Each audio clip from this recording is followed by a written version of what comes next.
Welcome back to Studio 5. If you're a woman who finds herself back in the dating game, you may have entertained the idea of online dating. After all, life is busy and meeting people can be tough, especially if a sparkling nightlife isn't really your scene. But we've all heard the horror stories, so how can you set yourself up for a positive online dating experience? Well, back in my own dating days, Dr. Matt Townsend passed along some helpful advice and guidelines when I'm talking to women and girlfriends about this, because once I said it on the show, it became kind of a regular question. I kept saying, well, Matt laid down some great guidelines, and then they'd ask me what they were, and I said, well, I can't really remember, so here you are. But see, and it worked. Well, I didn't meet my husband online, but I did have an overall good experience. I mean, you could have. Yeah. No, here's the deal. Everybody comes to me and they're like, I can't find anybody, I never date anybody, I don't see anybody, I don't know where, and I'm like, well, have you tried online? And they're always like, no. And you get an instant reaction, right? Immediate. It's like visceral, and then, but I think, why? Right? I mean, we buy cars online, we look for houses online, we research everything online, we do so much online. A lot of our socializing is online. Have you ever heard of social media? We do everything online except we don't want to date online. Is it a generational thing? I think a lot of it's generational. My generation, they think that's disgusting. And weird. They think it's weird. It's creepy, because there's only a few things that used to be online: genealogy and pornography. Yeah. And it's just a weird deal. Which one do you choose? So the reality is the world's moving that way. And so I have a bunch of rules. One of the first rules is give up your excuse. I think a lot of people use the idea that it's creepy and weird as an excuse because they're afraid to go have to try it. Because it is putting yourself out there in a unique way. And in a very public way. Yeah. And then if your ex or your friend or somebody goes on the same site, they're going to find you. And what if your ex finds you on the same site? What does that mean? That means your ex is on the same site. That means everyone's messed up. So the irony of it is, we have to give up the excuse. And everybody that comes in, I just say, we have big success going online with people. Do you? Really, like 75, 80% success. That high? One of my assistants got married online, doing this online. So, but you've got to be careful, but give up the excuse, get out there and try it. Here's one of the first ways to kind of shift, though.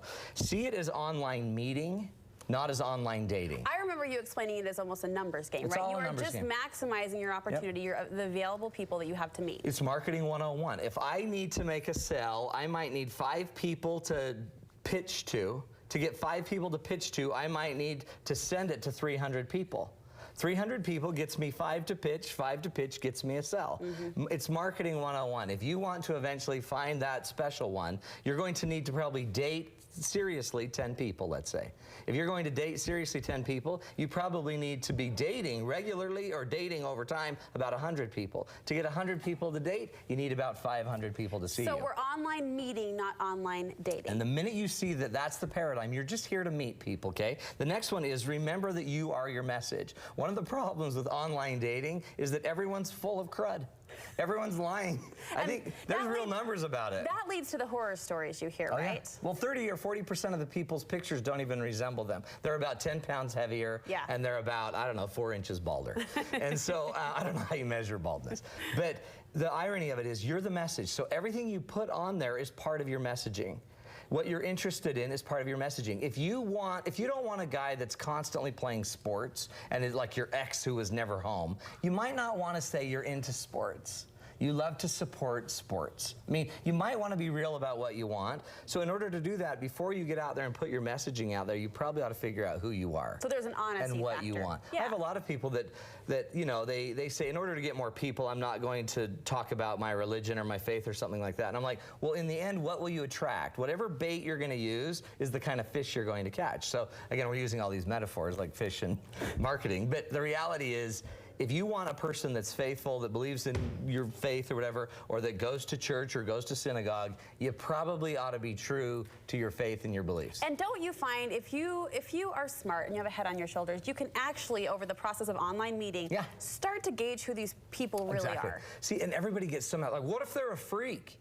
And I'm like, have you ever been to a singles activity? Even at the everyday singles activities, anywhere you go, there's difficult people. Yeah. There's hard people. So one of the rules that I teach is make this a process of learning. So gain your confidence not in getting married, but in getting better and better and better at being able to interact with humans.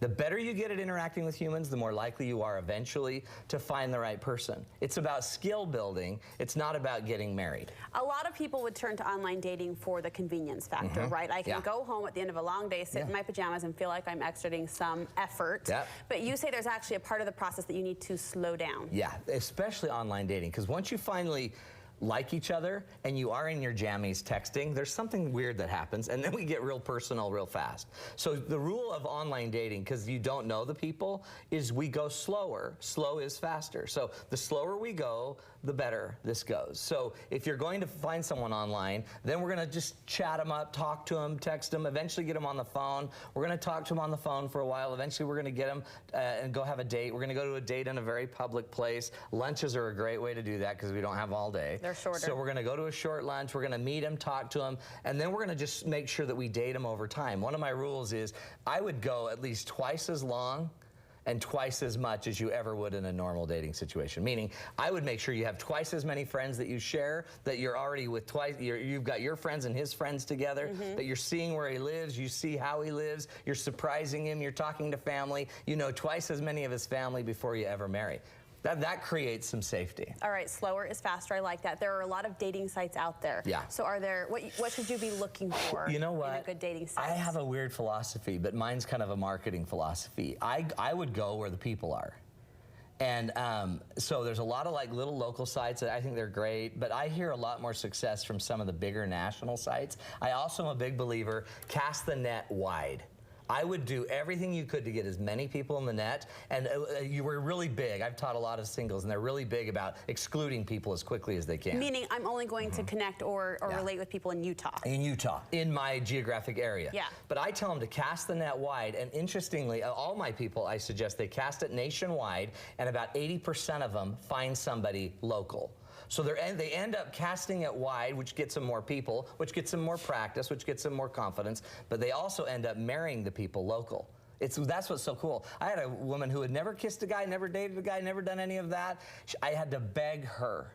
I begged her to get online. She used to cut my hair, and now she's married. You can't. But but the irony of it is, she ended up finding a guy 20 minutes from her house that she would have found no other way but going on a big national site, and that's how she found him. And I recall you saying the sites where you invest the most, you'll get the most, meaning if you're paying a membership fee, which a lot of people like to try the freebie ones first, but that means that everyone on that site is going to be a little more invested. You're more invested, and the company's more invested because they have to send you stuff. So I think a lot of this is just a bunch of spigots where they just go turn on a bunch of spigots and a bunch of people shoot into your site, then they turn them off, and they wait till your next month, then they turn more on.